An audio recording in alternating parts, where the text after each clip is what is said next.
Good afternoon, everybody. Welcome to the show. This is Back to the Window with Scott and Scott. I am your host, Scott Steen, lead handicapper at winnersandwhiners.com. And I'm your co-host, Scott Reichel, senior handicapper over winnersandwhiners.com. And together, we get together and we do this each and every day, 3 p.m. Eastern, 2 p.m. Central, Monday through Friday, as we try to guide everybody and help you in that journey to head back to the window. So, Scott, how did your Tuesday go? Went well. Ended up sweeping the board. I know both of us had a play that we liked, plus money. We'll get to that in a little bit. But besides that, I ended up having the Heat minus 1.5. Nice second half there by Miami. And I also had the over in Binnington saves, and that went well over. So overall, very nice Tuesday. Yep, very good. I was every hockey play I gave out hit. I picked every winner. System? No system. My system, I'm a casual fan of hockey. I'm an intense fan and massive data accumulator on the other two sports. Okay. So I went 3-3. So hockey plays were good. I gave out. You had identified the Binnington thing, I think, as I did, because I talked about that yesterday on Chris's show, that it was at 30.5. That was a gift. I got it at 29.5. Oh, it was a bigger gift. Mm. Either way, unless you had 51, you were a winner. Yeah, Colorado tends to get a bunch of shots on net. And from what you can tell, in game one, I thought St. Louis would potentially pull off an upset, maybe make a series out of it. They got outplayed by a dramatic margin, but the Avalanche hit the post about 5 times. Yeah. So the Avalanche could have easily have won that game 4-2, 5-2, name the score. It's going to be tough because the Avalanche right now, there's a reason why they're around plus 170 to win the title. They're just an insanely good hockey team. Yep. They are relentless, I think is the word I would use to describe that team. Andrew in the house. What up, Andrew? Good to see you. JC Stone. That's right. Scott brothers are in the hizzy. James Mounts is here. Binnington was awesome. Yeah, it's a real shame. It's like when a pitcher goes out and throws, 7 great innings, gives up 3 hits, no runs, no walks, and the bullpen comes in and pukes on their shoes. It's a lot like that. You can't you can't blame it. You can't put any part of that on Binnington. No, the goalie that I feel the worst for is Ottinger, because he went for a Game 7 masterpiece on the road and lost in overtime. Binnington's masterpiece was in Game 1. I still think Colorado is going to win the series. I thought that it would be very close. Now I'm not so sure, but you can really look at a bunch of quality goalie performances in the postseason. That's been the story for me. There's just been a lot of really solid goaltending. And it's weird because a lot of those games have gone over the total. Yes. It's just an insane amount of shots these guys are facing. Well, I mentioned yesterday the two totals for the games were at 7. Or they started at 7. I believe they closed at 6.5. And neither game was close. Yeah. Yeah, no, we'll have to keep an eye and see if that actually ends up being a trend or not. So I have an over, so we're going to see. But you give me the Rangers and Hurricanes 5.5, I'm going to take the over. All right, very good. Hey, Ninja, what's up? I was actually going back and looking at some of my old videos, and Ninja was there. I think Ninja's been there since the beginning. So beginning of time? Since the beginning of time. That's right, Scott. Since dinosaurs roamed the earth, Ninja has been hunting them. So, yes, that's right. I'll take the Meteor at minus 400. I'll lay the money with the Meteor. That's a terrible bet because you're not going to collect if you win. You could only lose. Yep. Andrew said he hit the Celtics first quarter because I thought it might take Miami a while to get it going. Yep, because of the layoffs. Yep. Took Miami plus 3.5 in the game. That's threading the needle, and you got there. But choked on 3 player props by a total of 2 points. 2 and 3 yesterday. All right. Big X. What up, X? I had one of my players in my comment section that had the first 2 winners. I can't remember what they had, but they had, and I can't remember who it was. They had over 4.5 rebounds. He had 4. Missed a 3-teamer by half a rebound. I'm trying to think of who that would be. Tyler Hero, maybe? Nope. Tucker would be more than 4.5. Well, look and see who had 4 rebounds. It's pretty easy. Grant Williams? Are you looking at it? No, I'm taking a guess. Grant Williams does sound like a good guess, doesn't it? It does. It does. Okay. You said the Royal Braves Brewers under 6.5. Well, they're at 6. Definitely not going to So. happen. Well, if stranger they do, things have happened. if they do, it'll be on Cops for tomorrow. So Yes, it will. not the bad boys version, but the that version. What you want? What you want? What you want to do? Hey, don't forget to like and subscribe. We appreciate it. Not just the guys that are watching live, although I'm counting on all of you to do that while you're sitting there. Smash that like button if you would, and of course check out the all the offerings that we have here on the YouTube channel. So get subscribed while you're there. Both the Winners and Whiners YouTube channel and the Max Wagers Network YouTube channel. Great shows on the Max Wagers Network starting at noon. Scott, what's at noon? Oh, we're doing this again? Yeah. It's been. We're not doing this again. I try to do it once a week. No, we're not gonna do this again. No. All right, noon. It's midday money with who? Scott. We're not gonna do this again. John Higgs. Jesus. I know the answers. It's just we do it every week. I just want to see if you're getting any better. If I'm getting any better? Yeah. I think I've gotten a little bit better at it. Okay. All right. What else? Morningwood. Elliot won with Morningwood, right? Then you got just parlays. Yep. Then you got our show. Yep. Then you have soccer with former Arizona coach Sean Miller. There you go. And then you have not him at all. No, not him at all. Different guy, same name. And then you have Game Time Decision. Who's on that show? That show that's Tim, right? Yeah. Tim and Nick Earl and Indianapolis Jim. No. Detroit Lenny. Detroit Lenny. That's right. I thought it was Youngstown Lenny. Youngstown Lenny. That's right. I said Indy. You confused me because it's just a different state. I couldn't remember. I said Youngstown. So. It was Youngstown Lenny. What else? I don't know. Ninja should be on your show for one time. We've talked about doing that, about having some sort of a contest. By the way, I've talked about this before. I'm still in the process of the contest right now. Okay. I'm still putting together. It's still going to be really cool. It's going to be way more money than you think it's going to be. I'm just saying. Who are you talking to? Talking to the crowd. Okay. We're talking to our viewers. All right. That's who I'm talking to. Okay. I wasn't sure. That's right. That's who I'm always talking to, Scott. I'm always talking to the viewers. Except for right now when you ask me a question. Yeah. We have any sponsors we want to talk about? Nah, I'm all right. Okay. Yeah, our good folks, our good friends over at Caesars, man. Caesars Sportsbook. They got it going on. Not just JB Smoove as their spokesperson, but they've got a great deal for first-time bettors, first-time depositors. If Caesars is in your state, this is a great opportunity if you haven't played with Caesars yet. If you've got a lock, if you've got that game, like what are you locked into today, Scott? What's your play of the day? My play that is the over in the Rangers Hurricanes game. There you go. So if you've got the over, if you're locked in, right, you're going to ride the red hot Reichel. You want to bet $1,000. Maybe you're not usually $1,000 better, but hey, you could be today because Caesars says no harm, no foul. If you lose that first bet, they're offering first bet insurance up to $1,100. Whatever you bet, you win. Congratulations. If you lose, Caesars will make it good. And it was like it never happened. So make sure you get signed up for Caesars.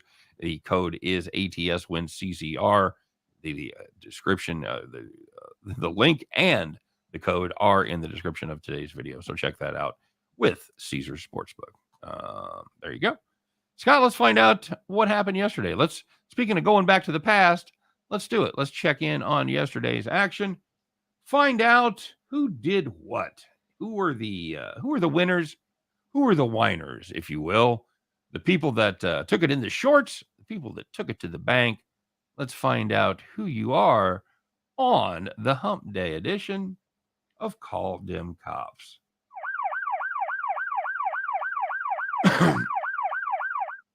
All right. Well, let's get it rolling, shall we? We're going to take a look.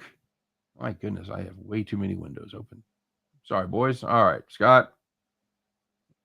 We're going to start in the NHL. If you had the Lightning team total under 3 against the Panthers, had 1 goal through the first 2 periods, you're off to a fine start. But wait a minute. Can I interest you in not 1, not 2, not even a push? But how about that 3rd goal in the 3rd period? It finished with 4. 4 is greater than 3. If you had under 3 there, look good. And then it didn't. Call the cops. And looking at baseball, if you had the Reds and Guardians under 8, it was 4-2 going into the bottom of the ninth. And then Cleveland scored 2 runs to tie the game in the bottom of the ninth. They didn't even win the damn game, but the game went over because it went to extras and it ended 5-4. Beware the even number unders. Beware the even number unders. Couldn't even win the game. That's when you hate it. When they, Yeah. they came back and did it for no reason. Like, why'd you bother, you know? And, hey, speaking of no reason at all, if you had the Yankees on the run line against the Orioles, Yankees led by 2 runs with 2 outs in the bottom of the ninth, nobody on. Can I interest you in single, and a double? That'll score a run. The Yankees, they win by 1. Congratulations if you had the Yankees on the money line. But if you had them on the run line, time to call the cops. Chapman is easily the weakest link in that bullpen, and I hate it. Please trade him at some point. Who would you like to see as the closer? I thought Holmes should have been closing yesterday, but they've been using Chapman a lot recently. He's been pretty spotty, which is something you kind of expect from Chapman at this point. Basically, anybody else has been unhittable with the exception of Loizaga. But if I had to pick one guy, I'd probably go Clay Holmes. All right. Very good. From your lips to God's ears, sir. Hey, there was some good news out there. There were some nice, easy wins. You didn't have to sweat it. You didn't have to worry about the third period. You didn't have to worry about extra innings. You didn't have to worry about nothing except making sure your glass was full because you had a nice, easy Tuesday night. Because why? Well, my friend, you were sitting in the rocking chair. So the first one, if you had the Cubs minus 1.5 against the Pirates, I believe it's the second straight day we've had this on the rocking chair. They led 6-0 after 4 innings. And once again, it takes the Pirates about 2 weeks to score 6 runs. The Cubs ended up winning that game 7-0. Hey, I don't know if you knew this or not, but they score a lot of runs in Colorado. Did you know that? I did hear that somewhere. Yeah, they've been killing it out there lately, and yesterday was no exception. If you had the Giants Rockies over 11, it didn't have to wait long. They put up 10 in the first 4, and no 5-inning heroics there as it stayed under the total. Miraculously, it landed 17. Congratulations, sitting in the rocking chair. And the last one, if you had the second game of the doubleheader between the Diamondbacks and the Dodgers over 8, can I interest you in 10 runs in the first 2 innings? That'll do, Pig. Game landed 15. Absolutely brutal. All right. Well, let's take a look at this. The NBA got started with their conference finals yesterday. Pretty good game for a while as Boston, if they were scoring like the Savannah Bananas, Scott, Boston would have won the game. It was a game of 2 halves, I believe they like to call it. Yeah, well, I mean, it was really a game of 1 quarter. Yeah, that's fair, too. Because Boston won all the first, the second, and the third quarter. I mean, the fourth quarter. But the third quarter, they had a bit of a problem. They got outscored 39-14, I think. Yeah, 25-point difference there. So not ideal at all. But there was somebody that kind of led the charge for the Miami Heat. And we talk about the second half, and that's exactly what this guy did. Scott, let's find out who it is. And if you had the Miami Heat, you probably already know who it is. But for the rest of you, we're going to find out together. Let's find out who it is, Scott. It's today's gambling hero of the day.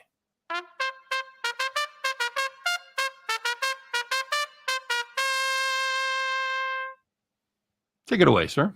So we're going to go to Miami's best player, Jimmy Butler, who has been amazing in the postseason. And nothing really changed because Jimmy Butler had 41 points, including 27 points in the second half alone, as he led the Heat to an 11-point win. And of course, the Heat were 1.5-point favorites. Then with the COVID news for Horford and Smart's injury, the line closed at 4.5. But when you cover that number and one of the guys drops 41, he's a gambling hero. Yep, absolutely. He was critical in that second half as they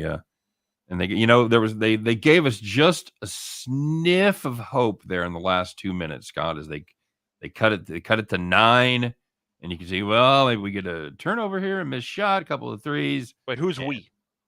Anybody that might have had Boston. I was going to say, because I had the Heat. So. Yeah, I know. Well, funny story, I ended up having the Heat as well once the Horford news and Smart news came out. But we had the Boston's on the premium side before any of the injury news was announced. So once again, I'm not going to overreact to game one, even before the COVID news and everything. I just thought it was a terrible spot. And it seemed like Boston simply ran out of gas in the second half. Yep. But it does seem like Boston might have a potential COVID outbreak. I'm not going to go that far, but it does seem like there are some rumors. A lot of players or people might have been in proximity to Horford. So maybe you'll see some type of thing happen in the next couple days. But assuming Horford's out for the next, let's just say the next game, and Smart is maybe back at 50, 60%. If Boston goes down 2-0, do you have faith in them to win the series? Or do you think they need to win game two?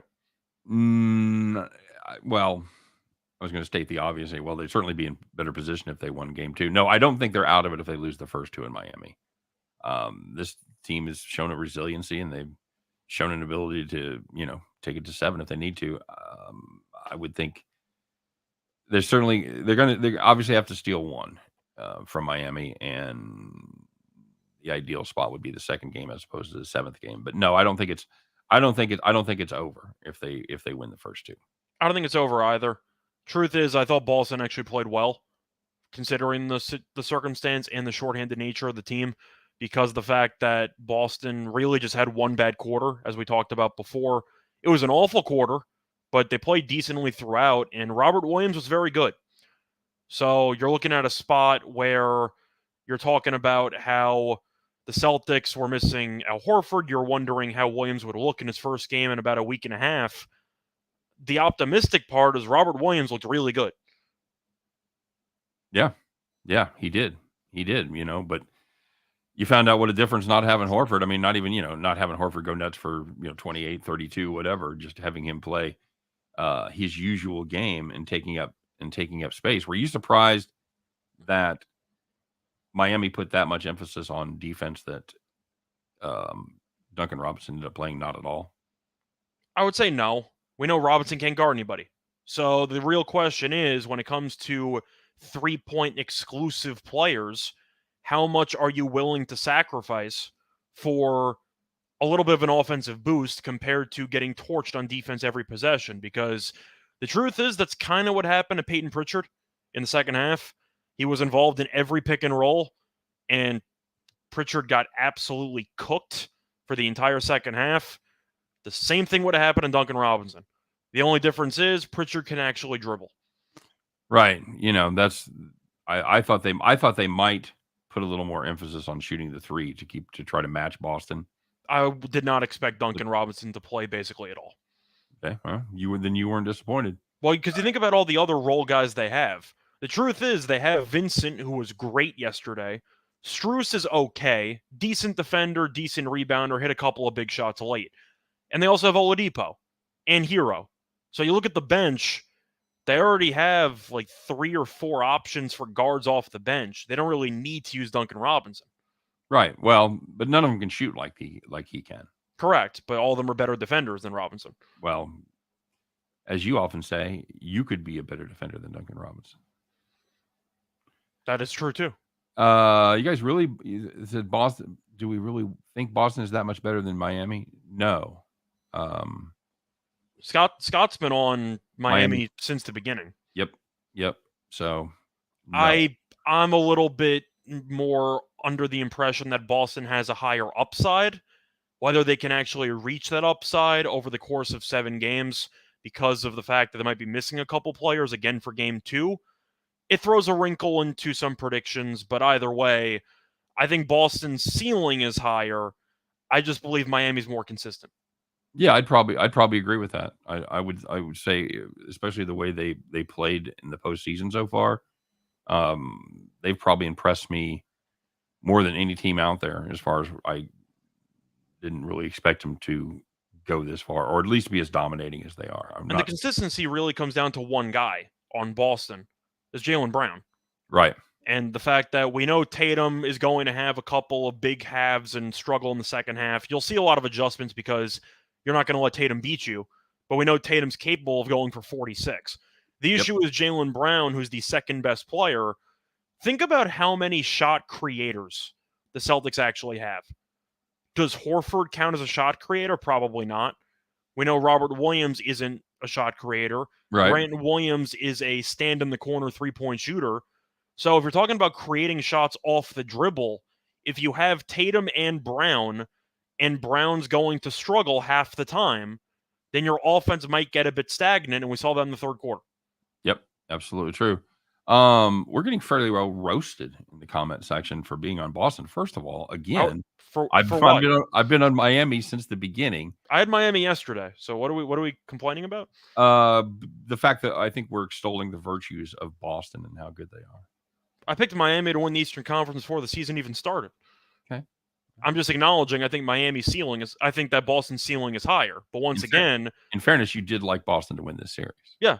Nothing has changed for my stance. I'm just acknowledging that the COVID outbreak for Horford definitely hurts that prediction. But I'm not roasting Miami. I think Miami is a great team. I think the series is going 6 or 7 no matter what. But if you're asking me which team I think has another gear, I think it's Boston. But based on what we've seen so far, they need Smart and Horford back pretty much ASAP. Yeah. Yep. Agreed. All right. Let's take a look at tonight's action, man. We've got this little basketball game out west. Maybe you've heard of these teams. It's Golden State and Dallas. 5.5 now for Golden State. Scott, are we getting into unplayable territory in this game? Well, it depends on which side you like. I think Golden State's going to win. Well, I knew you were on that side. So I was going to say, looking at the scheduling spot, it's not as bad as the Boston spot because you ended up having an extra day off from the Game 7 because Game 1, of course, is Wednesday compared to Boston's Tuesday. But from what I've seen from the Mavericks and Jason Kidd, they're late bloomers over the course of a 7-game series. Kind of like a Ty Lue philosophy. They're willing to, let's just say, experiment in the first couple of games of a series to see what works. They'll make the adjustments and they'll dominate. So even if you like Dallas in the series, which I know you mentioned yesterday, I believe you might agree that for Golden State to be at home with the extra time off because they beat Memphis on, I believe, Friday, I think. So they had an extra couple days off. I think Golden State wins Game 1 somewhat convincingly, but I think the series will be tough. Yeah, Golden State won that game on Friday. So I do want to point out that unlike the Miami getting them at a dog price, where I like that team. I think they have a really good shot to win. I was picking the Mavs simply from a value standpoint. Yeah. When you're climbing up in the plus 190 range or something. Well, you can argue the Heat automatically had value too because the home team getting a home Game 7 was an underdog. Sure, absolutely. But what do you think? Because I know you think Dallas has a decent price, but Golden State at home, undefeated at home in the playoffs. We've seen Dallas tends to struggle in Game 1s. I'm going to go with Golden State. Yeah, I was really impressed with the way Golden State snapped back after losing by 39 to Memphis. I thought that was the most impressive performance of the playoffs. Yeah, I agree. And that ended up being a 14-point win that really wasn't that close. That showed me that when the chips were down, this veteran team knows how to get it done and come together. Veteran team doing veteran team things. So yeah, I'm on Golden State in this game too. I think my ceiling when this is going to be 6 or 6.5.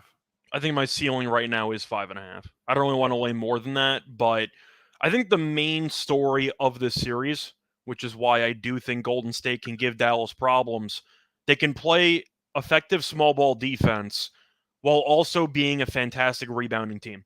And that was the main question mark I had with Golden State. Because Golden State in the regular season was not a very good rebounding team. And then we saw them go up against Memphis, who was the number 1 rebounding team in the league the entire season.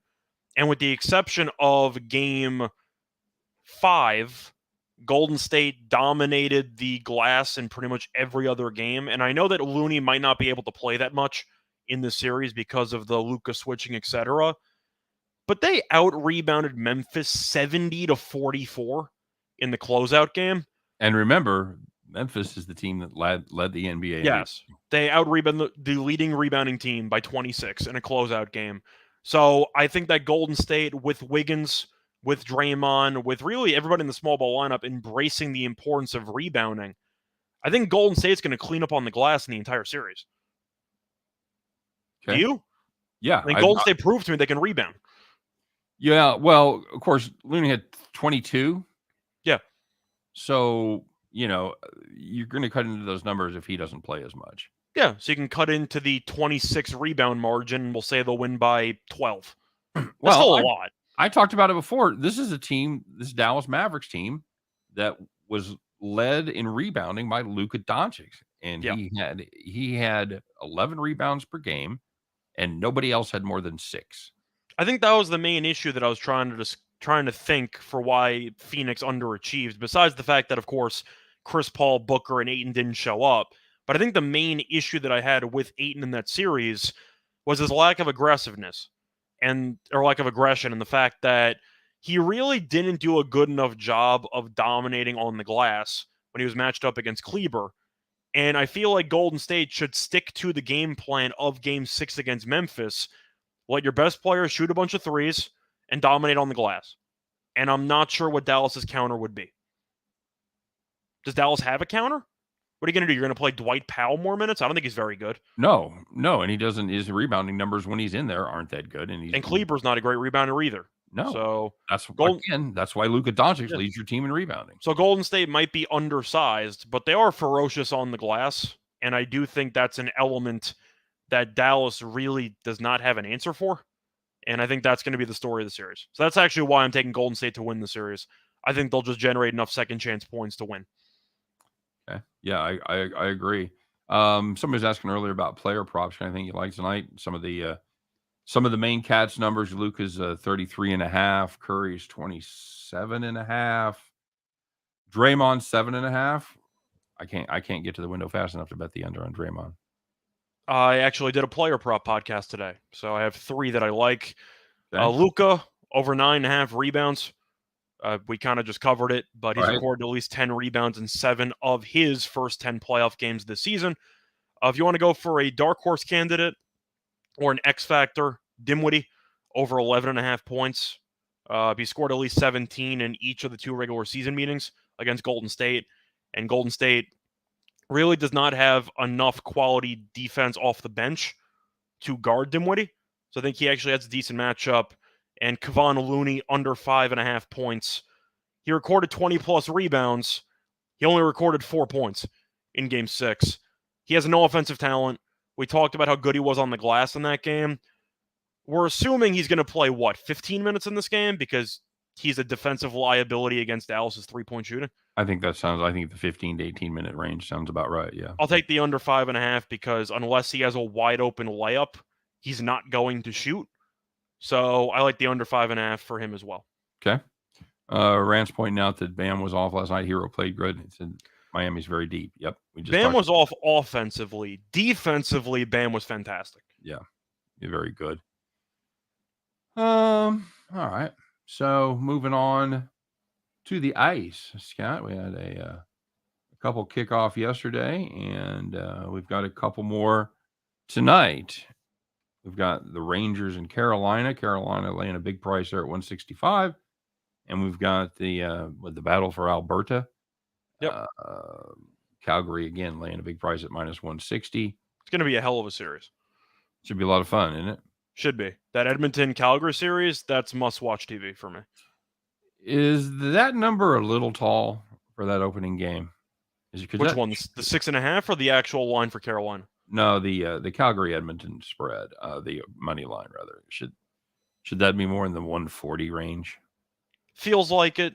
Calgary is a team that I really liked going into the playoffs because I do think defensively they are solid. Now, Markstrom was not great in net against Dallas, and he looked a lot worse because Ottinger was on the other side. But I think 140 sounds about right. You can go through the regular season meetings, and it was tied 2-2. A lot of high scoring games in there. The last meeting in late March, the Flames scored 9 goals. So, yeah, the Flames offensively has some firepower. Edmonton's defense, we've seen, has struggled at times. But I got to give kudos to Mike Smith. He was very good. in the first series. The game 1, he had the gaff with the mishandling of the puck, had the game 7 shutout. Impressive. Markstrom was pretty good too. But for me, I do think that this game in the series as a whole is a toss-up because you're basically asking if they can contain McDavid. I think the reason why I like the Flames in the series is because I still don't trust Edmonton's depth. They have McDavid, Draisaitl, and Evander Kane. That's basically it, right? Like, they don't really have any other weapons. Well, that does seem to be the group that gets most of the things done. I've never been a real Nugent Hopkins guy. No offense to Cat Scratch Fever, but I'm not a big Nugent Hopkins guy. I think he's okay. But for the most part, I just think Calgary has more lines that are capable of doing damage. And if they can even somewhat contain McDavid or Draisaitl, Edmonton's going to fall apart. So I'll go with Calgary. As for each individual game, I actually expect to see a lot of overtime games. I think this will be a very close series. Okay, very good. Rick says nobody appreciates his picks. I'm still going to listening and hitting the stupid like button. Which picks? Share the picks. Yeah, put them out there, man. I'm sure he did somewhere. I dare you. Share the picks in the chat box.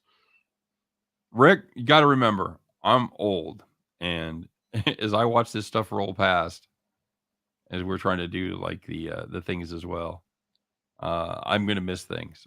We talked about that the first show we ever did. Like, if you comment and I miss it, it ain't because I'm missing it. I mean, it ain't on purpose. It's just because I'm missing it. So apologies if I didn't see your picks, and they have been very good lately. So do pay attention to Rick's picks if he puts them up there. All right. So you have any thoughts on the Carolina New York game? You know, I really like the way this Carolina team has been playing. I just, man, it's like going to the store and discovering how expensive everything is. I just really don't want to get involved in either one of those games at minus 160. I might consider taking a shot with the puck line. But I'm more anxious to take the puck line with the Hurricanes than I would be with Calgary, I think. But I wonder how much the Rangers have left at this point and how much they took out of them. For me, I was torn between two plays in that game. For my play of the day, it was either going to be the over, 5.5, because the Rangers are 7-0 to the over and the Hurricanes are 6-1 to the over in the playoffs so far.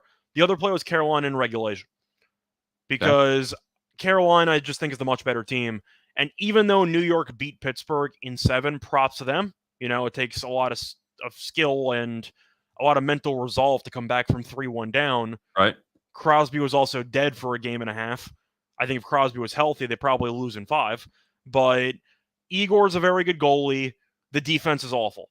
And Igor has to bail them out all the time because they leave a bunch of guys wide open. Right. And Carolina's good enough defensively and offensively to generate more chances and to generate more goals. So for me, even though Igor is a solid goalie, props to him, he's probably going to win the Vezina. I think Carolina is the more fundamentally sound team. And even though they won 7 against Boston, they are 4-0 at home. You know, I got the feeling that like Igor's watching Bennington play going, yeah, I feel you, brother. I'm just being honest. Igor's a great goalie, but if you watch the games, he's constantly forced to stop a bunch of high-quality shots. That's what I'm saying. So, all right. So for the record, Rick likes the Blue Jays tonight. So and the Rays. So plan accordingly. The Rays, they have a doubleheader today. Doubleheader. Rays get rained out? No, the Rays played yesterday. No, I'm just asking because they're up 4-1 in the 7th inning. Okay. Oh, well. So I was wondering if they were playing again. They are not. I don't think so. No. All right. Good. Well, congratulations, Rick. Looks like you're rocking and rolling on that one. And so you got the over. You got Carolina. You got Carolina win the series. Yes. I think Carolina wins the series pretty handily, 5 or 6. The Rangers have some talent. Panarin, Kreider, Zibanejad. I get it. That defense is so bad. There's just so many lapses in just defense that I expect Carolina to generate a bunch of odd man rushes. With Svechnikov, Aho, Teravainen, they just got a bunch of weapons. I'll go with Carolina there. Props to the Rangers and all, but I think you would agree Pittsburgh was a mediocre team. if Crosby doesn't get hurt, New York probably gets run out of the building because they were down 2-0 when he got hurt. Right. Yeah, that was very fortuitous for them for sure. I'll take Carolina on the puck line here. I'll put a little value on it. But we've seen both coaches pull the goalie religiously, so if you're up 1 goal with 3 minutes to left, don't really worry about it because you should get a bunch of opportunities. But I really do think Carolina is a lot better than the Rangers. JC Stone talking a little bit about the Players' Championship. Tiger plus 6,600. Scheffler's a lock. A lock. I don't think anybody's ever a lock to win a golf tournament. Maybe a lock for top 10 or something. Tiger in 2003, maybe. But Tiger at 66-1. I know Circa was offering 102-1. So you can fly to Vegas if you want to put some actual coin on it. But do I think Tiger's going to win anything? No. I mean, we talked about this for the last major. Tiger is a great story. And the fact that he's still playing golf competitively is borderline miraculous. Am I picking him to win a tournament? No, because he has to walk 72 holes, and I'm not sure how well he's going to hold up. Now, I will give him props. He did hold up pretty well for the first day of the last tournament he was in. Everything fell off a cliff after that, but we're just not going to talk about it, you know? It was the Masters, right? It wasn't the Yes, last. but I'm saying, but if you follow the tournament, day 1, fine. Day 2 through 4, horrible. But I'm not surprised. 66-1, Tiger should blindly be 125, if not higher, to 1 in basically every tournament because he's played 4 holes of real golf, not including pro-am stuff with his son, in the last, 2 years? Year and a half? Yeah. Yeah, that's about right. Based on circumstances, he should be closer to like 150-1. What would you price Tiger at? 150, 200? Yeah, it's got to be somewhere in the mid ones. I'm with you. I just don't know how he keeps up that pace to lead a tournament for 4 days or to keep himself in a position to come from behind. I don't know how he keeps himself close through 4 days. I think the best play for Tiger, if you want to bet him to lead something, first round. Just hope he has a bunch of birdies in the first round, but I don't think that's going to work out either. Tiger's a great story. I'm rooting for him. But you're looking at a situation where, based on health and age, the odds that you're getting on any given tournament for Tiger are blind. It's just robbery in broad daylight. Okay.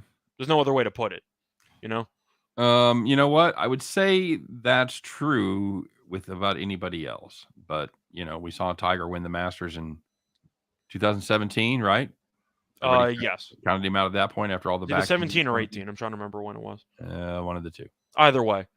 But 66-1 on principle is offensive. No, you got to be triple digits. Yeah, it has to be triple digits. By the way, if you actually like Tiger, take him in a matchup. Hope the other guy misses the cut. Take Tiger to make the cut. There are other ways to bet Tiger at potential plus money, but to win a tournament, that's asking a lot. I do like the Scheffler pick. You talk about somebody playing good golf right now. I can't call it a hot take. He's the number 1 golfer on the planet. That's what I'm saying. So yeah, he also won the Masters. he's pretty good at golf. Yeah, I really haven't done much research into the upcoming tournament. Maybe if I look into it, we'll have a play or something. Maybe, but I don't really have much. Do you? No. I'd look into Spieth. Spieth came in second last week. He's in decent form. Okay. I always like to look at the comp courses that they play on, Yeah. So just saying, if you want to go based on recent form, I know Spieth's a lunatic, but he did come in second place last week. Yeah. So he's in decent form. He's a checker or record guy. Yes, he is. Bronco Devil says he's just here for the movie and music references. You've come to the right place, my friend. Welcome back. Are you talking to me? Welcome back, my friend, to the show that never ends. Are you talking to me? You talking to me? Mm-hmm. Yeah. All right. Very good. What are you seeing in baseball tonight, my friend? Baseball, I know we're saving one play for later. There are a decent amount of afternoon games, of course, which are well underway. Looking at the rest of the card, though. This is a portion of the show, by the way, on Wednesdays and Thursdays when I tell you all these games I really like, and then you tell me they started 45 minutes ago. Yeah. Okay. But to go through everything, I like the Astros today.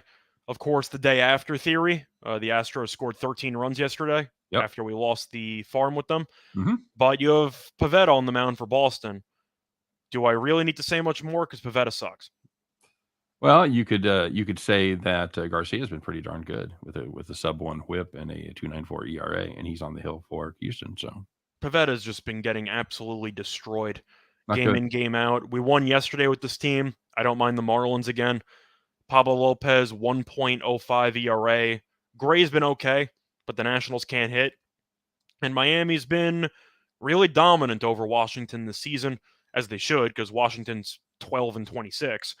But I am looking at the Marlins there. The team's playing pretty good ball lately, and the Nationals stink. So I don't mind that. I like the over in the Angels-Rangers game. We talked about that on Total Chaos. Let me ask you about that game. Is Lucy finally going to hold the football, or is Charlie Brown going to fall on his ass again? Because For Dunning or for Ohtani? not for the Angels, because they just haven't played well in this series. They lose the first one. Are they going to be able to come back in this one? With this should be a what looks like a serious mismatch on paper. They should. I'm just going to take the over because I believe every game that they've played up to this point, you've had a large amount of overs between those two teams. Yep. You've had good pitchers that have not done well as far as the starters go. Bronco Devils got a Yankees Dodgers Mets parlay. That's about, what is it, 700 million or so? Could be. All I know is that you have Bueller on the mound against Davies. I'm not a Davies guy. I haven't been a Davies guy for years. The Dodgers had a very nice doubleheader. They had a nice doubleheader sweep yesterday. I think the Dodgers roll. I know that Magellan was talking about 6.5 for the alternative for the Dodgers against the Pirates. Mm-hmm. That might be a little bit much, but I don't mind 2.5. I think the Dodgers win this game probably by 4+ runs. You? Yeah. It's hard to get in front of the Dodgers Express right now. It really is. They go through stretches where they are just virtually unbeatable. And scored a bunch of runs. Bueller, you're assuming, is going to pitch well at home. Arizona is not a great lineup. Dodgers should win 6-2, something like that, 7-3. Yeah, none of that would surprise me at all. Davies has been decent. It could be and you've seen the Dodgers where they will, kind of screw around for 4 or 5 innings and then kind of.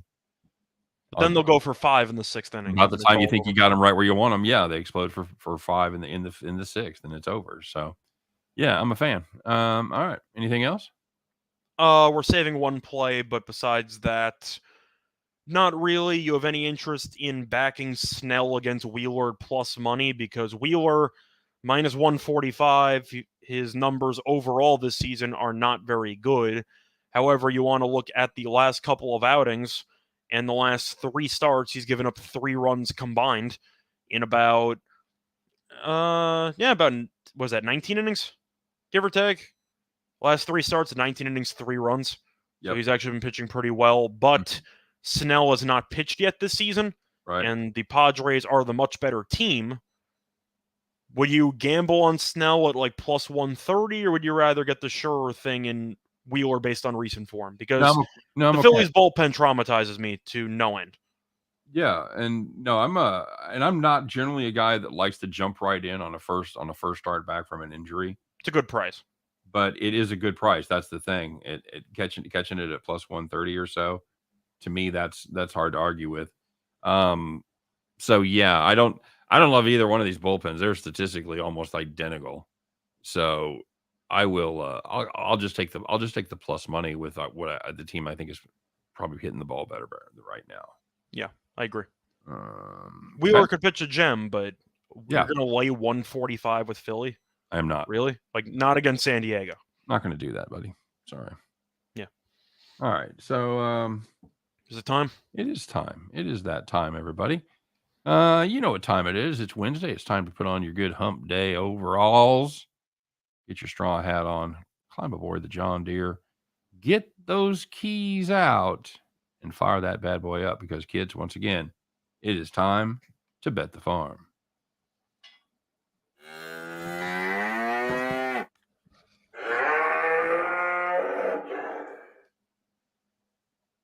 All right. I left it on the wall again. It's all right. Good. It's right up there. All right, Scott, I know we had a farm play yesterday. How'd it go? We ended up having the Marlins minus 1.5 at, I believe, plus 125, and ended up cashing. Hey, cue the banjos.